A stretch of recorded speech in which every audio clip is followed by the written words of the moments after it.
Richard Hamilton stood at the window of his Manhattan penthouse, watching the city lights blur through tears he refused to shed. At 72, he had built an empire in commercial real estate, but success had come with a price. The constant pain in his joints made each day a battle, and his pride made it worse. His son James had married Catherine 5 years ago. Richard had approved of the match then. Catherine came from a good family, had impeccable manners, and seemed to genuinely love his son. But lately, something had changed. Richard lived in the guest wing of James and Catherine's sprawling home in Connecticut. After his wife passed 3 years ago, James insisted he move in. Richard agreed reluctantly, not wanting to be a burden. The pain from his arthritis had worsened, making simple tasks nearly impossible. What troubled him most was Catherine's behavior. She had become distant, almost cold. She rarely spoke to him anymore, and when she did, her tone carried an edge. He would see her whispering to James late at night, and their conversations would stop abruptly when he entered a room. Then came the baby. Little Emma was 6 months old, a beautiful child with her mother's eyes. Richard loved his granddaughter deeply, but he noticed Catherine never asked him to hold her. She would make excuses, claiming Emma was fussy or needed to nap. It stung more than he cared to admit. One Tuesday morning, Richard woke to excruciating pain. His hands were so swollen he could barely grip the bathroom doorknob. He struggled for 20 minutes just to get dressed, his fingers fumbling with buttons that seemed impossibly small, when he finally made it downstairs. Catherine was in the kitchen, Emma strapped to her chest in a baby carrier. She was scrubbing the countertops with fierce determination. "Good morning," Richard said quietly. Catherine barely glanced at him. "Morning." Silence stretched between them like a chasm. Richard poured himself coffee with shaking hands, spilling some on the counter. Before he could reach for a towel, Catherine was there, wiping it up quickly. "I can do that," Richard said, embarrassed. "It's fine," she replied curtly, her back to him. That evening, James came home late from a business trip. Richard waited until Catherine had put Emma to bed before approaching his son in the study. "James, I need to talk to you." His son looked up from his laptop, concern crossing his face.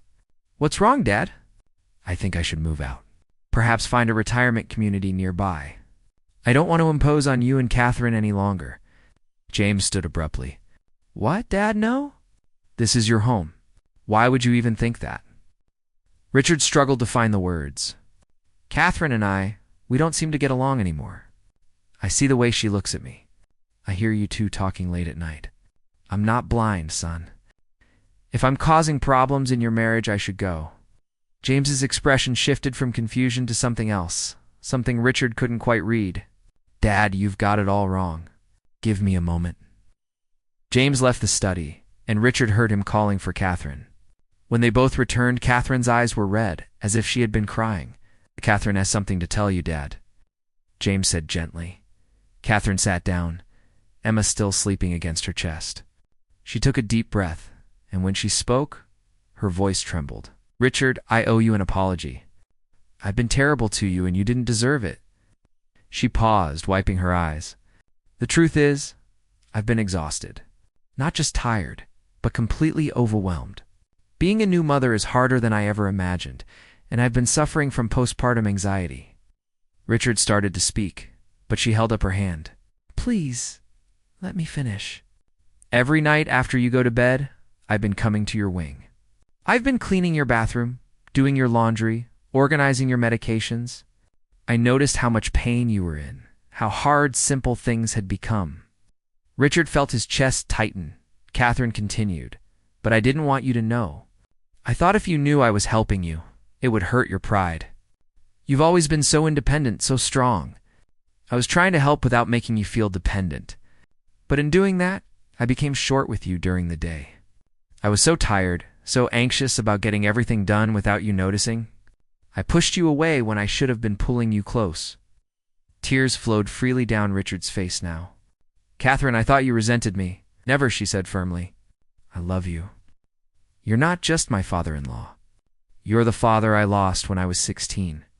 When I see you struggling, it breaks my heart. But I handled it all wrong. I was so focused on protecting your dignity that I forgot about showing you simple kindness and respect." James put his hand on his father's shoulder. "Dad, I've been begging Catherine to just talk to you to explain, but she insisted on doing it her way. I should have intervened sooner." Richard stood and walked to Catherine. He gently touched Emma's sleeping head, then looked at his daughter-in-law.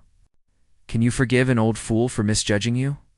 Catherine stood and embraced him carefully, mindful of the baby.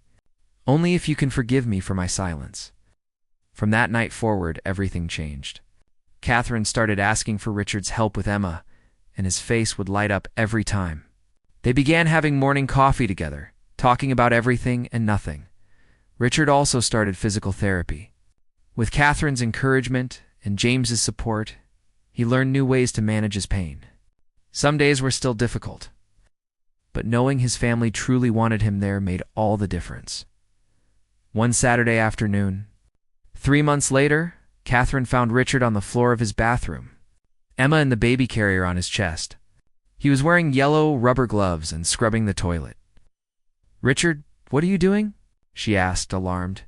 He looked up with a mischievous grin. "Well, I figured if you could clean my bathroom in secret, I could clean yours in secret." "Fair is fair." Catherine burst out laughing, the kind of deep, genuine laughter that fills a home with warmth. "You're impossible." "I'm family," he corrected her. "And family takes care of each other, even when it's hard, even when pride gets in the way." Emma woke up and gurgled happily, and Richard kissed her forehead. He had learned that true strength wasn't about never needing help. It was about accepting love, even when it came wrapped in unexpected ways. Sometimes, the greatest acts of kindness happen in silence, in the small things we do when no one is watching. And sometimes the bravest thing we can do is let someone see us as we truly are, vulnerable and human and worthy of love. If this story touched your heart, please like, share, and subscribe to hear more tales of kindness and family. Leave a comment below telling us about a time someone showed you unexpected kindness. Your story might inspire our next narrative.